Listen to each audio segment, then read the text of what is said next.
My sme požiadali našeho veľvyslanca v Kieve, aby sa išiel pozrieť na miesto, o ktorom tvrdí ukrajinská strana, že je technicky poškodené.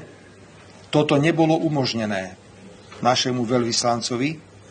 Rovnako to nebolo umožnené ani veľvyslancovi Európskej únie, ktorý je v Kieve lokalizovaný.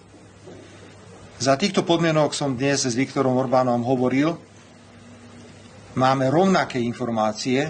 Ja som to prvýkrát dnes konfrontoval s Viktorom Orbánom, s maďarským premiérom, že ropovod nie je poškodený. Nie je poškodený. Iba, že by ho poškodili dnes, zajtra, pozajtra, úmyselne, ako zlikvidovali Nord Stream. Toho nepochybne Ukrajina je schopná urobiť.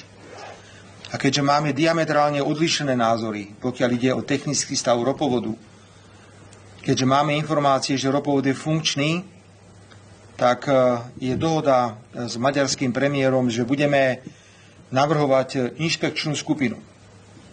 Táto skupina inšpekčná by mala byť zložená tak z predstaviteľov Slovenska, Maďarska, ale nepochybne aj z predstaviteľov Európskej komisie. A tejto inšpekčnej skupine by malo byť dovolené navštíviť miesto na ropovode Družba, o ktorom tvrdí prezident Zelenský, že je poškodené a že neumožňuje tranzít ropy, ktorú si Slovnaft v súlade so zmluvami kupuje na bielorusko-ukrajinských hraniciach.